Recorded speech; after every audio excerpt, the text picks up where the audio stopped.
ang mga kwento ng pag-ibig, kwento ng buhay, at kwento ng pag-asa dito sa Barangay Love Stories. Love Stories.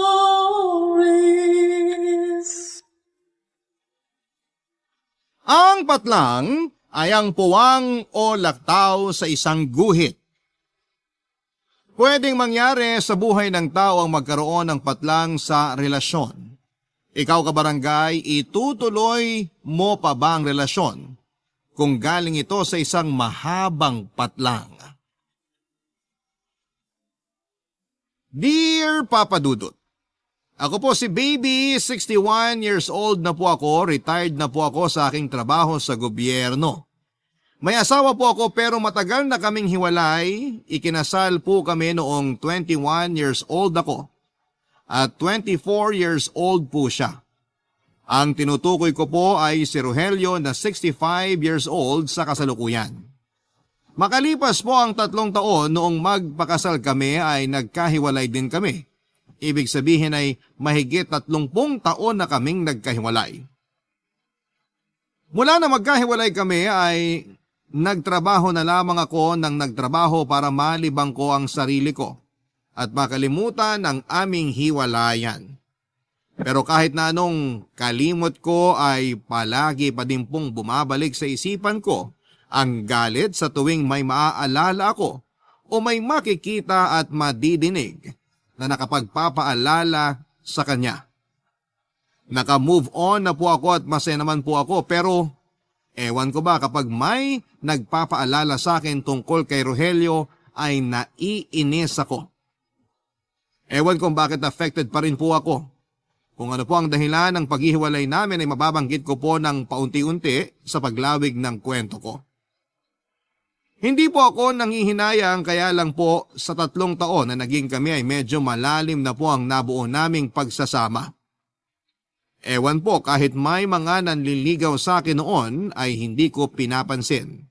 Kasi baka maulit na naman ang ginawa ni Rogelio. Hinayaan ko na lamang yung inis ko kapag biglang sumasagi sa utak ko ang nangyari. Kasi sabi ko total ay makalipas ang ilang minuto, nawawala din naman. Kaso papadudot maliit nga siguro talaga ang mundo dahil sa dinami-rami ba naman ang lugar na magkikita kami doon para sa kulob. Kasi napasakay kami sa isang taxi at sa kamalasang palad nga po ay si Rogelio ang driver. Mabuti na lang ay may tagakalma ako at yun ay ang kaibigan kong si Maya. Mas matanda po siya sa akin ng 1 taon, kaya para sa akin ay mas mature siya at napipigilan niya pag malapit na akong magalit. Kasi mahirap na baka isipin pa ni Rogelio ay affected pa rin ako sa hiwalayan naming dalawa, Papa Dudut.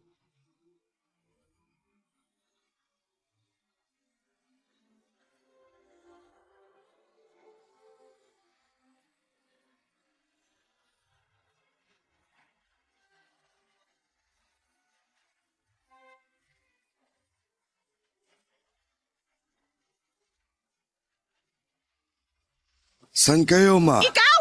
Anong ma? Huwag mo nga ako matawag-tawag na ma. Mamang sasabihin ko, natigilan lang ako. O bakit? Dahil gandang-ganda ka pa din sa akin. Teka, ano nangyayari?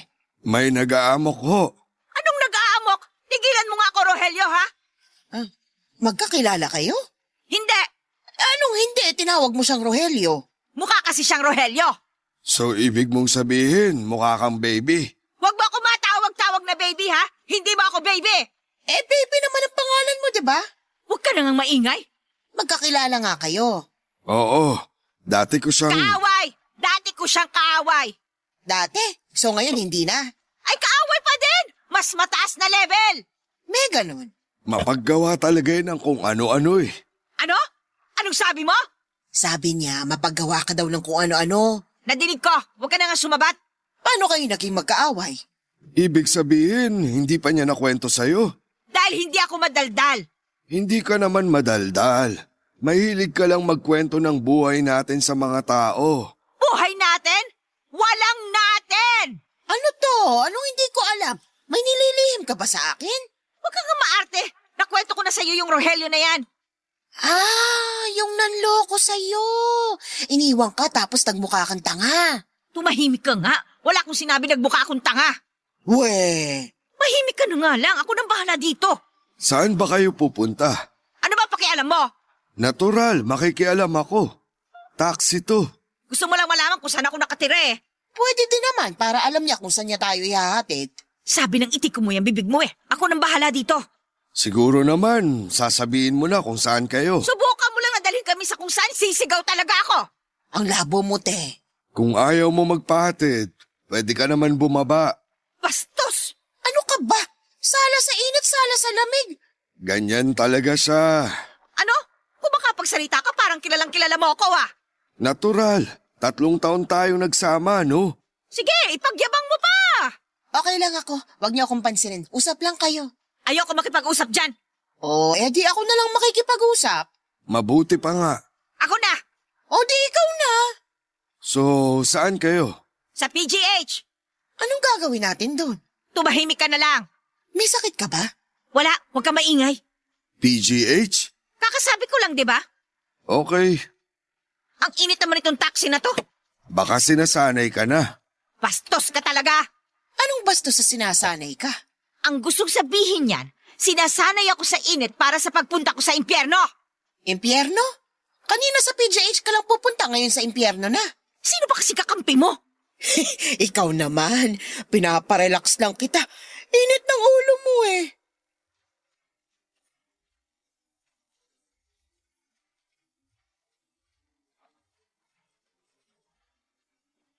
Papa Dudut, kahit na hindi kami pupunta ng PGH ay doon kami nagpababa para lamang wag malaman ng Rogelio na yon kung saan ako nakatira.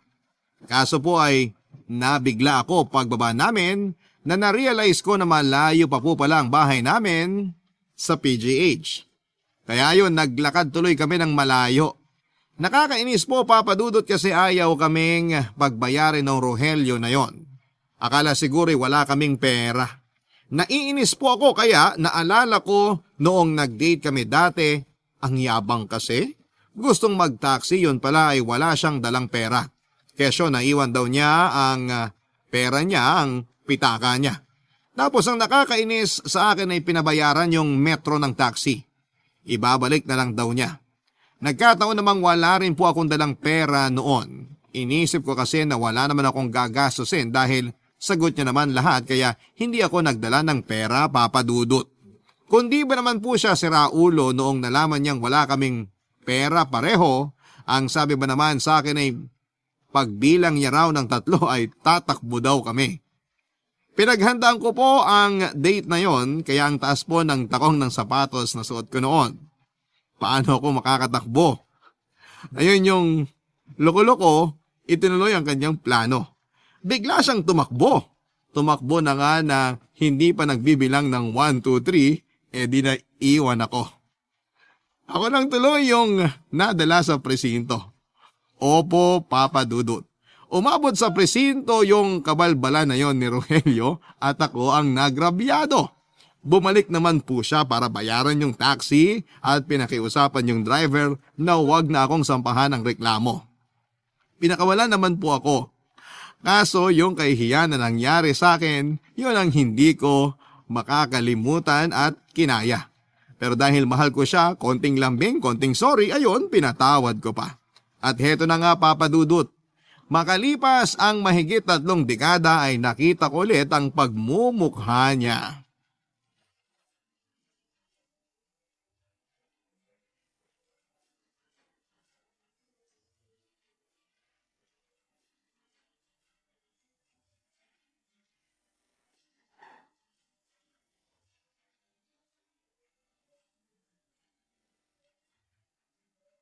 Oh, baby! Anong ginagawa mo dito? Bumibili ng kahoy. Sira ulo ka ba? Drugstore to, kahoy ang bibilin mo. Oh, alam mo naman pala. Huwag mo nga akong pinipiloso po ha. Yung tanong mo naman kasi, parang hindi na pag-isipan. Huwag mo akong binibwisit ha. Nako, lagi ka namang nabibwisit eh. Oo, pag nakikita ko yung pagmumukha mo. Bakit kasi sumusunod ka sa akin? Sira ulo, bakit naman kita susundan? Ewan sa'yo, ikaw ang sumusunod eh. Hoy, hindi ako sumusunod sa'yo ha. Oh, bakit nalaman mo na nandito ako? Ano ba pakialam ko kung nasaan ka? Bakit kita susundan? Ano ako, tanga? Malay ko sa'yo. Hindi ako tanga. Ako ba ang nagsabi? Kung tigilan mo nga ako, ha? Okay, so wag mo na akong istorbohin dahil bibili ako ng gamot. Yak! May sakit ka na nakakahawa, no? Wow naman! Ikaw, sige, bumili ka na nung pampakalma. Ang bilin mo, yung para sa kabayo, para mas umepekto. Uy, sige lang. Busitin mo pa ako. Ewan, makabili na nga ng gamot ko. Hoy, uunahan mo pa talaga ako, ha? Natural, nauna ako sa'yo eh. Napaka-ungentleman mo talaga. Wow naman, ang gentleman agad. Natural! Hindi ka nagbibigay sa babae. Ano bang naibigay mo sa akin dati? Konsumisyon! Oh, nasa na ang usapan? Paano napunta dyan? Umiiwas ka na naman. Lagi ka namang ganyan. Natural, pagbili lang ng gamot ang pinag-uusapan, bigla mong ipapasok yung dati. Kasi nga napapahiya ka dahil totoo. Oo na, totoo na kung totoo. Okay na. Oh, wag mo na akong guluhin. Hoy, hindi kita ginugulo, ha? Dahil wala akong pakialam sa'yo. Dahil wala na akong pakialam sa'yo. Bakit kinakausap mo pa ako? Bakit natatakot ka na? Maungkat ko ang mga pinagagagawa mo noon? Alam mo, para kang plakang paulit-ulit. Sinong sirang plaka? Wala akong sinabing sira. Sabi ko, paulit-ulit. Ano ba yung paulit-ulit? Hindi ba sira? Sa'yo na naman ang galing yan, ha? Lakas mo talagang mambuisit. Ano na naman ang ginawa ko? Kung bubuisitin mo lang din ako, wag mo na akong kausapin. Sino bang nakipag-usap? Ay, sino bang tumawag sa akin? Baby, Huwag mo nga akong tawagin, baby. Wala na tayo, ha? anong itatawag ko sa'yo? Ang sinasabi ko, kung tatawagin mo akong baby, wag mong lambingan. Ano? Anong nilalambingan? Normal ko lang sinabi. Normal! Wala nang nakapila. Mamaya mo na ako kausapin. Sandali! Aray! Arte nito, hinila ko lang yung t-shirt ko, makaaray. Nakurot mo ko. O sensitive ka? Masakit talaga. Arte? Bahala ka nga. Sandali nga! Ano ba? Masisira ang t-shirt ko kakahila mo. Mumurahin kasi? Sino yun? Ha? Hoy! Bumalik ka rito, bastos! Papa Dudut, hindi ako papayag na unahan niya ako sa counter. Kaya hinabol ko siya at nahila ko ang kwelyo ng damit niya. Ayun hindi na dinapahinto siya. Tapos nung ako na ang pupunta sa counter bigla niyang hinila ang bag ko na dala ko. Kaya naman nahulog. Tapos saka siya tumakbo papunta sa counter. Inaway ko siya. Hindi ako nagpadaig sa kanya at handa ako makipagsabayan ng mga oras na yon. Ayaw talaga niyang magpatalo kaya nauwi sa away ang usapan. Sigaw ako ng sigaw tapos siya ay malumanay lang magsalita. Saka ko na-realize na ginagawa niya akong masamang tao sa mata ng mga nandon sa drugstore. Napansin ko na pinagtitinginan na kami ng mga tao pero kahihiyan na Papa Dudut. Kaya naman tinuloy ko na lamang yung galit ko. Kaso nilapitan kami ng security guard tapos sinabihan kami na sa labas na daw kami mag-away kasi nakakaistorbo sa ibang mga customers. Pag lumabas po ako ay mas mapapahiya ako kasi parang tinanggap ko na ako ang may kasalanan. Nung biglang sinabi ng guard na tatawag daw siya ng pulis ay medyo natakot na ako. Kasi paano kung tumakbo na naman si Rogelio at ako na namang mag-isa ang maiwan? Di ako naman ang madadala sa presinto. Kaya sabi ko sa guard na hindi ako lalabas kung hindi lalabas itong si Rogelio. Napilitan yung guard na palabasin din si Rogelio. Pagdating sa labas, ako pa ang sinisisi ni Rogelio. Ang kapal ng mukha niya. Hindi naman ako magsisisigaw doon kung hindi niya ako binibwisit. Pinalabas kaming pareho ng wala pang nabibili. Mabuti na lang po at may 2 drugstore pa sa malapit kaya sinabihan ko kaagad siya na doon ako sa drugstore sa kaliwa bibili at wag na siyang sumunod pa. Kaya naman naghiwalay kami at doon siya sa drugstore sa kanan bumili. Kaso Papa Dudut, pagdating ko naman doon sa counter noong drugstore na pinuntahan ko, nawawala ang reseta ko. Barangay Love Stories. Barangay Love Stories. Nawawala po ang reseta ko, Papa Dudut. Paano ko makakabili ng gamot ko? Hindi ko naman po kabisado ang mga pangalan ng mga gamot para sa aking maintenance. Isa pa po kahit kabisado ko ang lahat ng pangalan ng gamot ay hindi naman pwedeng basta bilhin na lamang yung ibang gamot doon dahil kailangan talaga ng reseta. Sino pa ba ang gagawa nun sa akin kundi yung kampon ng kung anong kadiliman na si Rogelio? Kaya naman sinugod ko kagad siya doon sa pinuntahan niyang drugstore. Nakita ko siya malapit na doon sa counter at nakangiti pa. Tuwang-tuwa ang siraulong yon sa ginawa niya sa akin. Hindi ako nakapagpigil, Papa Dudut, hinampas ko siya sa balikat ng pagkalakas-lakas. Ang arte ng loko-loko, ang lakas ng sigaw kung makaaray. Napatingin tuloy lahat ng tao sa amin. Pero kahit na ganoon ay hindi ako natinag dahil kailangan kong gawin ang pakay ko. At yon ang kunin ang reseta na kinuha ni Rogelio sa akin, Papa Dudut.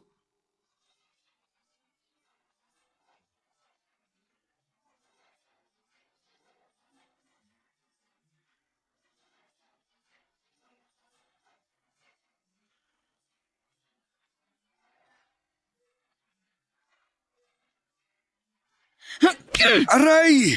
Ang arte mo! Sige, mag-iskandalo ka! Anong eskandalo? Hinampas mo ako. Tama lang sa'yo yan! Ano na naman ang problema mo? Ikaw ang malaki kong problema! Bakit ka ba nandito? Ano ba? Gusto mo ba sa'yo lahat ng drugstore dito? Drug addict ka ba? Ako ba ang pagbibintangan mo? Ikaw ang adik! Sino ba ang praning na biglang susugod dito tapos mga hampas? Ako! Pero hindi ako praning! Anong hindi? Ang lakas ng tama mo na susugod dito. Bakit sa'yo ba to? Alam mo, mamaya na lang ako bibili. Pag nalaklak mo na yung bibilin mong gamot pampakalma. Hindi ako bibili ng pampakalma! Anong bibilin mo? Pampaganda. Walang nabibili dito na himala. Yang bunganga mo talaga basura! Ewan sa'yo, aalis na ako. Mamaya na lang ako bibili. Huwag kang alis! Ang lakas ng tama mo. Isoli mo muna sa akin yung kinuha mo! Ano na naman yung kinuha ko sa'yo? Kinuha mo na nga ang dignidad ko at kahihiyan ko, tapos ngayon kukunin mo pa ang reseta ko? Saan ka ba nang gagaling? Aba, namimiloso po ka pa? Eh di sa labas, sa baba ko manggagaling! Ang sinasabi ko, saan na naman galing yung hugot mo? Na kinuha ko ang dignidad at kung ano-ano pa sa'yo. Hindi mo na mababalik ang mga nangyari dati pero ibalik mo yung reseta ko! Ano bang pakialam ko sa reseta mo? Ilabas mo na! Huwag kang bastos. Sira ulo! Yung reseta ko ang ilabas mo! Sinabi ko na, di ba? Wala akong pakialam sa reseta mo. Ano naman ang gagawin ko dun? Natural, itatago mo para mahirapan akong bumili ng gamot! Wala akong pakialam sa reseta mo dahil may sarili akong reseta. Hindi naman ako inggiterong tulad mo, no? Ilabas mo na! Sabi ng ilabas mo eh! Hindi ka ba nahihiya? Pinagtitinginan na naman tayo. Ako nahihiya! Ikaw ang walang hiya! Nahihiya ka pero ikaw ang nag-eeskandalo. Ilabas mo na yung resibo ko! Naku, nanggigigil na ako sa'yo, ha? Oh, resibo naman ngayon ang hinahanap mo. Wala akong sinabi resibo. Ang sabi ko, reseta! Kita mo na, bintangera ka na, sinungaling ka pa. Nanggigigil na talaga ako sa'yo. Okay na yung reseta ko! Baby! Ay, naku, mabuti dumating ka. Bakit? Tulungan mo nga ako sa tiyonggong ito. Nag-aaway na naman kayo? Correction lang, Maya. Inaaway na naman ako. Ay, oo nga. Baby, inaaway mo na naman siya. Tumahimik ka nga, ako yung kampihan mo. Paano kita kakampihan? Eh, hindi ko pa nga alam ang nangyayari. Pareho lang ng dati. Yang kaibigan mo, sumugod na naman at ang daming ibinibintang. Ang bintang hindi totoo. Kapag totoo, ang tawag doon, katotohanan. Parang malabo yung sinabi mo. Tumahimik ka na nga lang. Maya, pakihila na sa kulungan niya yung kasama mo. Ikaw ang ipakukulong ko kapag hindi mo sinoli yung... Wala akong kailangang isole. Isoli mo! Wala akong kinukuha. Sinungaling! Bintangera! Aray! Nakakarami ka na, ha? Anong gagawin mo, ha? Ha? Anong gagawin mo? Sasaktan mo ako? Sige! Para makita ng mga tao kung gaano ka kasama. Sandali, ano bang problema? Ewan ko dyan sa kaibigan mo. Baby, anong problema? Kita mo? Hindi masabi ng hunghang na yan. Palibasa kasi, guilty! Sandali, para akong bola ng pingpong. Ano muna yung nawawala na kailangan isauli? Reseta niya raw. Kita mo? Eh di nasa'yo nga! Baby, kaya ako pumunta dito. Mamaya na yan, Maya. Kunin muna natin yung reseta ko sa lalaking yan. Wala nga sa akin. Wala talaga sa kanya. Ano bang wala? Eh kinuha nga niya. Hindi niya kinuha. Eto, nasa akin. Naiwan mo sa bahay kaya hinabol ko sa'yo dito. Napahiya ako ng sobra, Papa Dudut. Parang nanigas ako sa kinakatayuan ko. Eto naman kasing si Maya hindi pa kaagad sinabi na nasa kanya ang reseta ko. Lalo kong napahiya na may kasabay nagigil kasi noong tingnan ko ang itsura ni Rogelio, yung matay parang nanlilisik at yung labi ay nakangisi na. Demonyo lang ang makagagawa noon. Hinila ko si Maya palabas pero parang ang bigat ng mga paa ko. Parang pakiramdam ko lahat ng tao sa drugstore ay nakatingin sa akin at pinagtatawanan nila ako. Gusto kong kainin na lamang ng lupa ng oras na yon para bigla na lamang akong mawala na. Siguradong nagdiriwang na naman si Rogelio dahil sa pagkakapahiya ko. Napakaswerte talaga ng Judas na yon. Parati na lamang nasasagip ng pagkakataon. May samang kukulam talaga. Paglabas ng drugstore doon pa lamang bumilis ang lakad ko. Halos magmukhang tumatakbo na ako sa paglalakad ko ng sobrang bilis. Eto namang si Maya hindi ko alam kung takang-taka o tawang-tawa sa mga naganap. Pero dahil nga sa mga nangyaring yon, ay mas nadagdagan pa ng isang level ang galit ko kay Rogelio. Pinahiya niya ako sa harap ng maraming tao. Hindi ko makakalimutan yon kaya sinabi ko sa sarili ko na gaganti ako, Papa Dudut.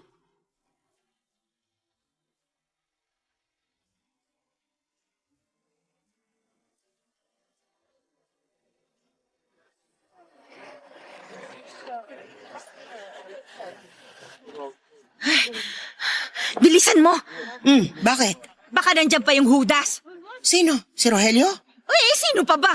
Bakit naman siya naging Judas ikaw ang nagkamali? Ano bang sinasabi mo? Ako yung Judas? Ano ka ba? Hindi. Uy, akala ko ako yung sinasabihan mo ng Judas eh. Hindi, no? Babae ka kaya hindi ka Judas. Ano? So kung may babaeng counterpart si Judas, ako yon? Sinasabi mo na ako si Maria Magdalena? Hindi si Maria Magdalena nagsisi. Ikaw di ka naman nagsisisi. Uy, bakit ako magsisisi? Wala naman akong kasalanan. Sinugod mo yung tao sa tindahan ng gamot, sinaktan at pinagsisigawan. Uy, buti nga sa kanya. Ayun tuloy, nakarma ka at napahiya sa harap ng mga tao nasa loob ng tindahan ng gamot. Ako naiinis na ako sa'yo, ha? Kailangan magising din paminsan-minsan. Gising ako! Gising na gising! Ibig mong sabihin na sincere ka sa ginawa mo kanina. Buong puso!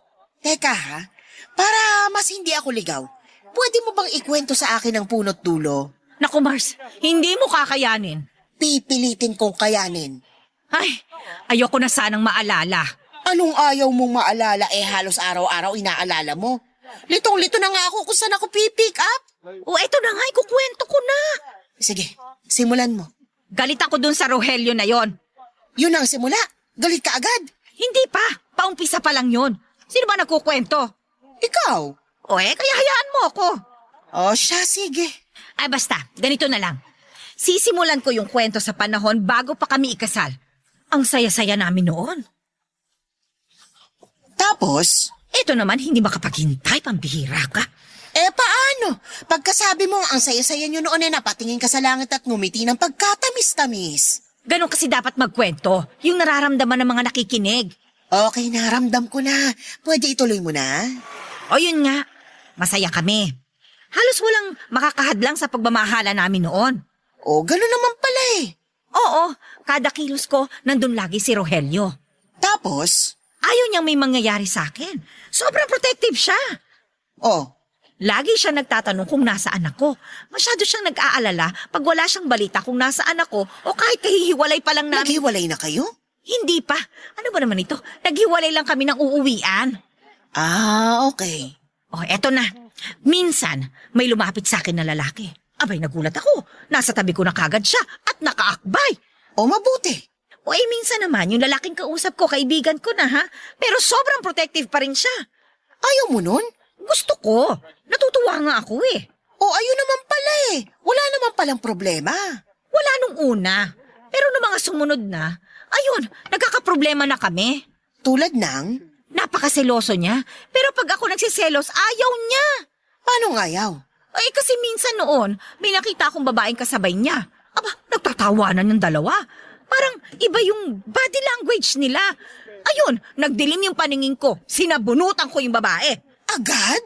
O parang kumikirengking na eh. Nung umakbay na talaga kay Rogelio, aba, hindi na ako nakapagpigil. Umakbay? Medyo foul nga yun. So yun palang dahilan ng hiwalayan nyo, yung pambababae niya. Hindi. Hindi pala siya ng bababae. Ha? Eh sino yung kasama niya? Yun pala yung matagal na nasa ibang bansa na ate niya. Ha? So pinaghiwalay kayo ng ate niya? Hindi. Ako mismo nakipaghiwalay. Kasi naman, napahiya ako. Ano? Yun ang dahilan? At ikaw ang nakipaghiwalay? Oo. At ikaw pang may ganang magtanim ng galit kay Rogelio? Huwag mo na nga akong questionin. Nangyari na yun eh. Matagal na. Kalimutan na natin. Ikaw kaya, subukan mong kalimutan at subukan mong magpakumbaba. Kung hindi na kayo magkakabalikan, wala na tayong magagawa. Ang importante, mag-sorry ka sa kanya. Saka na yan. Tara na nga.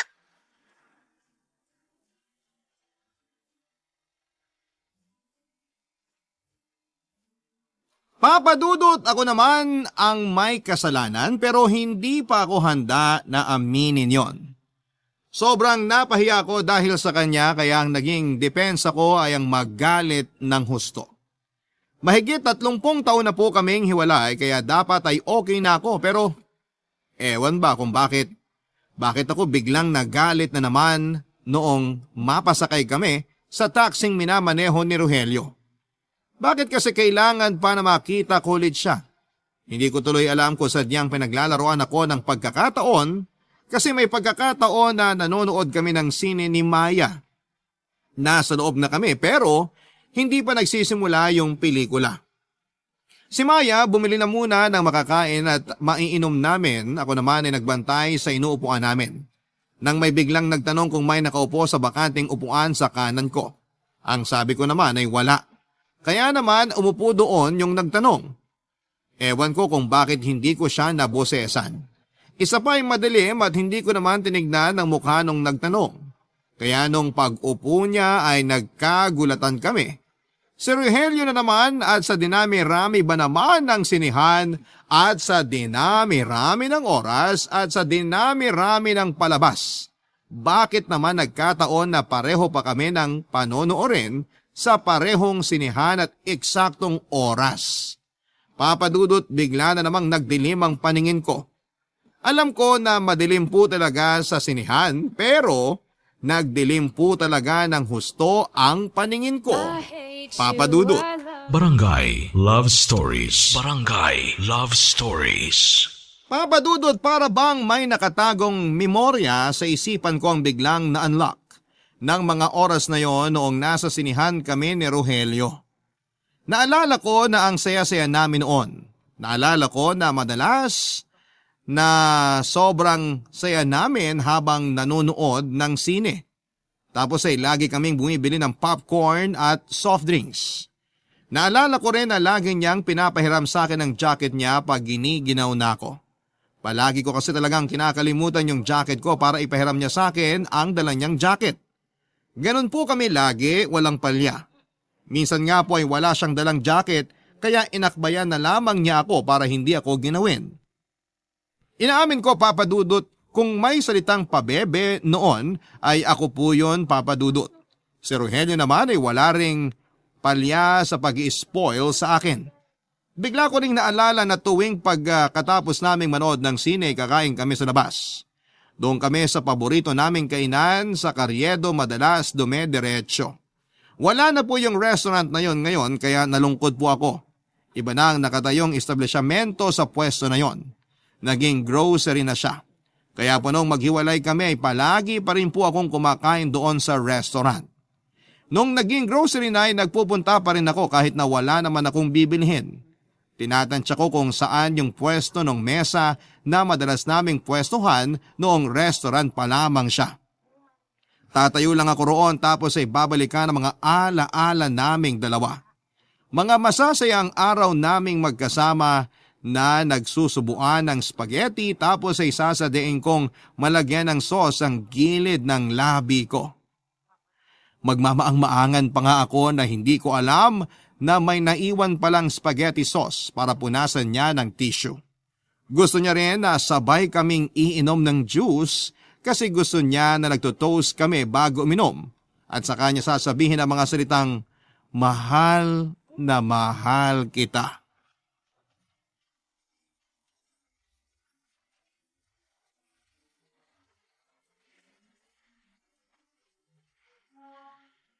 Hoy! Ano ba? Anong nangyayari sa'yo? Anong ibig mo sabing anong nangyayari sa akin? Wala! Anong wala? Para kang may sapi. Ano ba pinagsasasabi mo? Nakatitig ka sa akin at nakangiti ka. Kapal mo ha? Bakit naman kita tititigan? Ewan sa'yo. Kaya nga ako nagtataka eh. Yang guni-guni mo, kasing bopol mo. Alam mo, kalimutan mo na. Nag-alala lang naman ako sa'yo. Kasi para kang papunta na sa kabaliwan kung makatitig at makangiti sa akin kanina. Tigilan mo na ang gumawa ng kwento. Mapaggawa ka talaga ng kwento eh. Bakit hindi ka kaya mag-writer? Bakit hindi ka magpatingin? Kapal mo? Kahit nagkaedad ako, madami pa rin tumitingin sa akin. Sa kinikilos mo, maski naman sino mapapatingin sa'yo. Ano? Sabi ko, sa doktor ka magpatingin. Bakit ako magpapatingin sa doktor? Tantanan mo na nga ako. Bakit ka na naman nandito? Bibili ako ng kahoy. Alam mo kung may kahoy man dito, kanina ko pa inihampas sa'yo. Patawa ka kasi. Alam mo nang nasa sinehan tayo. E di manunood ako ng sine. Pwes doon ka sa iba pumwesto.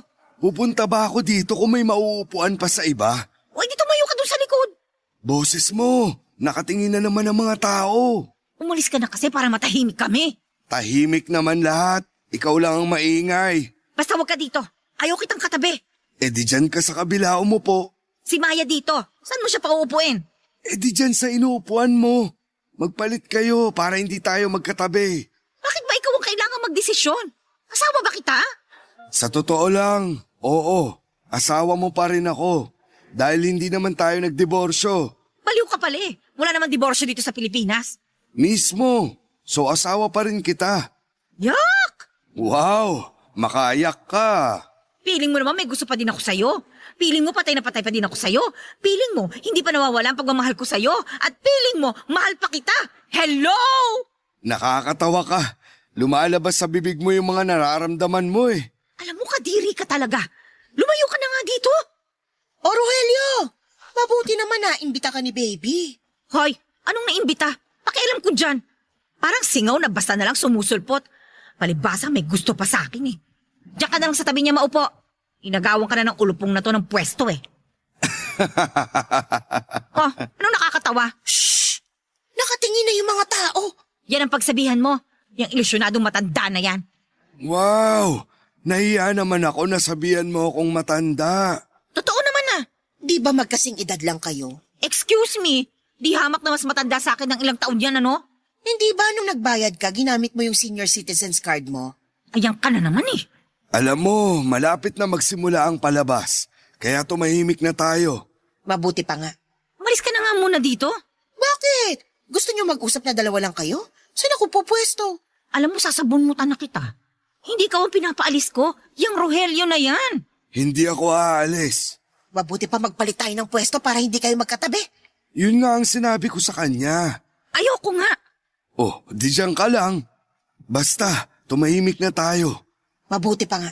Ayan na, magsisimula na yata. Patay na ang ilaw sa likod eh. Yung braso mo, huwag mo ipatong dyan. Gusto mo lang akong mahawakan eh. Wow! Papadudod, habang nagtatalo kami ni Rogelio ay nainis ako sa mga nadidinig ko na pagpupuna. Tulad ng shhh. Maya-maya akala ko kung ano na yung umiilaw sa katawan ko, yung si Q pala ay nagpa-flashlight na sa akin. Nainis nga po ako kasi nakakaistorbo siya. Ang mas nakakainis pa ay noong pinalabas ako ng gwardya. Hindi naman po ako papayag na hindi mapalabas si Rogelio kaya ayon, pinalabas din siya. Alam nga namang hahayaan ko lamang na maiwan doon si Maya kaibigan ko yon. Kaya sabi ko sa gwardya ay palabasin din si Maya. Sa makatuwid ay pinalabas kaming tatlo papadudot. Si Rogelio po ang lakas mambuiset. Hindi man lang nagalit nung pinalabas siya. Mas galit na galit pa po si Maya kasi gusto niya talagang panoorin ang pelikula. Para nga pong mapakalma ko si Maya ay sinabi ko na lamang na ipapasyal ko siya sa parke at sagot ko lahat basta huwag na lamang siyang magalit. Pumayag naman siya kasi mahilig sa libre ang kaibigan kong yon. Tsaka kung tutuusin ay hindi niya talaga kailangang magalit kasi ako din naman ang sumagot ng sine namin. Noong nasa park na kami ay sinigurado ko na wala si Rogelio. Mahirap na po baka sinundan na naman niya ako. Noong masigurado ko na wala na siya ay saka kami naglibang ni Maya. Habang naglilibang kami ay kinuwento ko kay Maya na madalas kaming mamasyal sa parke ni Rogelio noon. Tuwing hapon paglabas ko sa trabaho, sa parke kami dumediretso. Nakwento ko rin na hindi boto ang mga magulang ko kay Rogelio, kaya nang minsang mahuli kami sa park na magkasama ay pilit kaming pinaghiwalay ng tatay ko. Pero pinaglaban ako ni Rogelio kahit na anong sinabi sa kanya ng tatay ko ay hindi siya nagpaapekto. Hinarap niya ang tatay ko at sinabi kung gaano niya ako kamahal. Kahit ayaw ni tatay sa kanya ay hindi na lamang ito nagsalita pa. Parang napahiya din si tatay dahil nakita niya kung gaano ako pinanindigan ni Rogelio. Madami po sana akong ikikwento kay Maya kaya lang ay bigla naman akong nainis.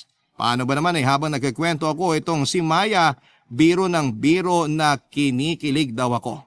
Kaya itinigil ko ang kwento at sinabing maglakad na lamang kami. Natapos naman ang araw na hindi namin nakita si Rogelio. Mabuti na lang talaga at hindi naman siya nakita at nakapamasyal kami ng matiwasay ni Maya. Pero lingid sa kaalaman ko ay isang araw na naman sa buhay ko ang magugulo, Papa Dudut.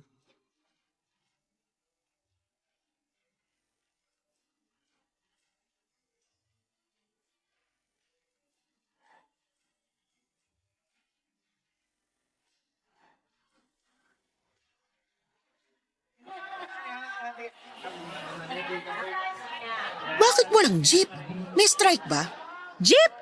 Hindi naman dito sakayan ng jeep, doon sa kabila. Eh bakit nandito tayo? Eh sige, ikaw ang bumuhat lahat ng mga pinamalengke natin. Ano? Hindi mo ako tutulungan? Ang bigat kaya ng mga yan. O paano? Maglalakad na lang siya mag-isa papunta sa atin. Pilosopo ka talaga eh, kaya nga dito tayo maghintay mas malapit. Dito dumadaan yung mga taxi. Ah, taxi naman pala. Maganda yan naisip mo. Umaangal kasi kagad eh. Nagtatanong lang. Kaso ang tagal naman ng taxi. Patience. Ang init. Baka sinasanay ka lang. Sige. Simulan mo yung biro na yan. Eh na nga ba sinasabi ko eh. Yan ang natutunan mo dun sa Rogelio na yun eh. Ang piko nito. Oy, bakit kasi ang daming gagayahin? Yung panglalaking yun. Okay na. Tapusin na natin ang usapan tungkol kay Rogelio para mapayapa ang bibig mo. Mabuti pa nga. Wag na wag mo nang mababanggit kahit pangalan lang ng Rogelio na yon. Bakit mo binanggit? Sinasabi ko pa lang. Mula ngayon, huwag mo nang masasabi-sabi ang pangalan ng lalaking yon, ha? Pangalan? Rogelio nga! Ayan, ikaw ang nagbanggit eh. Alam mo, pinaglalaroan mo na naman ako porque naiinis ako, ha? Umagang-umaga kasi aburido ka na naman. Basta, huwag mo na mababanggit yon para hindi masira yung umaga ko. Hindi na nga. Alam mo naman na may sa impacto yon. Baka mamaya biglang sumulpot yun dyan. Ay, ayun may taxi! Taxi!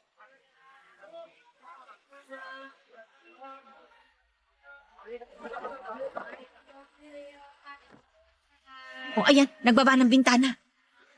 Ikaw? Bakit gulat na gulat ka? Kita mo na, Maya, oh. Sabi ko na sa'yo, may sa impacto talaga to eh. Sasakay ba kayo? Hindi! Anong hindi? Huwag na tayong umarte, ang hirap sumakay. Ayoko. O di mauuna na ako. Dadaling ko na lahat ng pinamili natin tapos antay ka na lang dyan ng darating na ibang taxi ha. Ano? Iiwanan mo ko dito? Eh ayaw mo sumakay eh. Sakay ka na, Maya. Pabukas ng compartment. Sandali, tutulungan kita. Ang dami nitong binili nyo ah. Anong meron? Pakialam mo ba? Hindi naman ikaw ang tinatanong ko. Wala ka bang naaalala sa petsa sa Sabado? Maya, tumigil ka na ha? Ah, birthday ni baby. Mamaya, pakibati mo na lang ako sa kanya. Sige, makakarating. Hoy, huwag niyo akong pag-usapan, nandito lang ako. Tara na, Maya. Ano, baby? Sigurado ka ba magpapaiwan ka? Masyado ka mapilit. Oo na, sasabay na.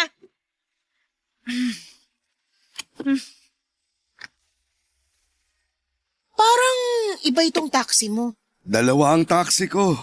Nagre-relyebo kami nung isang kaibigan ko. Ang dala niya ngayon yung gamit ko dati, kaya ako ang naglabas nitong taxi na to. Ah, ang dami mo na palang taxi. Dalawa pa lang naman. Yabang. Ano yun? Ewan, Mabalik tayo sa mga taxi mo. May bala ka pa bang dagdagan? Oo, para mas lumaki ang kita at makatulong sa iba. Pinundar ko talaga to para sa minamahal ko. sus! Kala naman magseselos ako. Nakailang asawa ka ba, Rogelio? Grabe naman yung tanong mo. Isa lang. Kita mo na? Nag-asawa pa ulit? Anong nag-asawa uli? Hindi na ako nag-asawa. Isa lang ang asawa ko. Ikaw. Papadudot na bigla ako sa sinabi ni Rogelio.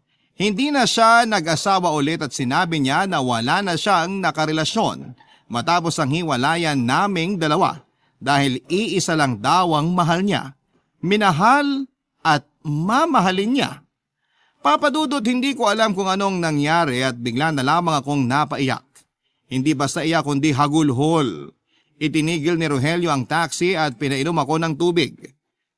Nang nagkaaminan kami na mahal pa namin ang isa't isa ng mga sandaling yon, ay hindi na din at ako ay hindi na rin nagkarelasyon noon kasi sabi ko ay maayos naman ang lahat. Naghintay ako, naghintay pero hindi na bumalik si Rogelio hanggang kinalimutan ko na ang umibig at magmahal. Si Rogelio naman daw ay naghintay din nang kausapin ko siya. Kasi kilala niya daw ako na hindi makikipag-usap habang hindi pa handa at paghanda na ako ay ako na mismo ang lalapit. Kaso hindi na nga po ako lumapit sa kanya.